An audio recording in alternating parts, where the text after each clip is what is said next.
വെളിപാട് 7:3. ഞങ്ങൾ നമ്മുടെ ദൈവത്തിൻ്റെ ദാസരുടെ നെറ്റിത്തടത്തിൽ മുദ്ര കുത്തിത്തീരുവോളം നിങ്ങൾ കരയോ കടലോ വൃക്ഷങ്ങളോ നശിപ്പിക്കരുത്. പരിശുദ്ധ പരമദിവ്യകാരുണ്യ നേരവും ആരാധനയും സ്തുതിയും പുകഴ്ചയും ഉണ്ടായിരിക്കട്ടെ. ഈശോയെ ആരാധിക്കുന്നു, സ്തുതിക്കുന്നു. ഈശോയെ സ്നേഹമേ, ഹല്ലേലൂയ, ഹല്ലേലൂയ, ഹല്ലേലൂയ. ഈശോയെ ഞങ്ങളുടെ മേൽ അങ്ങയുടെ കരുണ വർഷിക്കുന്നതിന് നന്ദി പറയുന്നപ്പാ.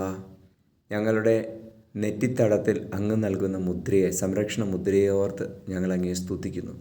ഈശോയെ, ലോകത്തിൽ നാശം വിതയ്ക്കുന്നതിന് മുമ്പ് ഞങ്ങളുടെ മേൽ അങ്ങ് സംരക്ഷണത്തിൻ്റെ മുദ്ര നൽകി ഞങ്ങളെ കാക്കുന്നതിനെ ഓർത്ത് അങ്ങേ സ്തുതിക്കുന്നു. Hallelujah, hallelujah. നമ്മുടെ കർത്താവ് ഈശോ മിശിഹായുടെ കൃപയും പിതാവായ ദൈവത്തിൻ്റെ സ്നേഹവും പരിശുദ്ധാത്മാവിൻ്റെ സഹവാസവും നിങ്ങളോടുകൂടി ഉണ്ടായിരിക്കട്ടെ, ഇപ്പോഴും എപ്പോഴും എന്നേക്കും. ആമേൻ.